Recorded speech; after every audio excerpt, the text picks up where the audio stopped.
Op mijn oude regenjas zaten wij daar in het gras over een luisterrijk huwelijk te dromen. Ik sloeg mijn arm onderheen, maar ze werd gelijk van steen uit pure angst dat er vader langs zou komen. De kikkers en hun kroost zagen hoe ik heb gebloosd en hoe mijn schat de benen heeft genomen. Ik dacht meteen, ik hang me op, maar ik had alweer een strop, want in de hele buurt bevonden zich geen bomen. Ik ging als een briesende leeuw tekeer, mijn moeder zei je eet niet meer, dat deed me deugd. Ik dronk limonade bij de vleet en pa sloeg me gade, zo dat heet. Hij dacht aan zijn jeugd. Ik haatte de mensen, ik vond ze zo foos, behalve die ene teer en broos. Ik had zo'n verdriet.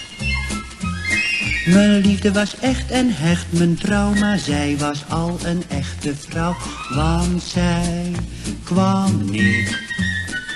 Op mijn oude regenjas zat ik eenzaam in het gras, triest te wachten op de hoofdrol uit mijn dromen. Maar ze liet me mooi alleen, mijn jonge hart werd zware steen, bij het idee dat zij een ander had genomen. De kikkers en hun kroost hadden ook geen tijd voor troost, ze waren zelf over de liefde aan het bomen. Verslagen aan de waterkant zag ik het stuk al in de krant, een knappe man uit liefde onder de tram gekomen. Een mensenleven is zo voorbij en toch ieder jaar in de maand mei dacht ik aan haar. Zag ik een aardige meid op straat, dan dacht ik het is net of zij daar gaat, maar het was nooit waar. Moest 30 jaar duren of langer misschien, dat ik haar nog een keertje zou zien. Het was wel wat laat. Aarzelend nam ik haar bij de hand en hebben we aan die waterkant samen gepraat. En net als de eerste keer nam ik mijn jas en lag hem neer, maar wat ik toen zag had ik nooit durven dromen.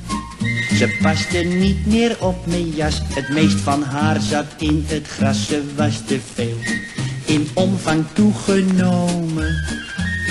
Dacht niet meer aan een zoen en verlegen heb ik toen over koetjes, over kalfjes zitten bomen.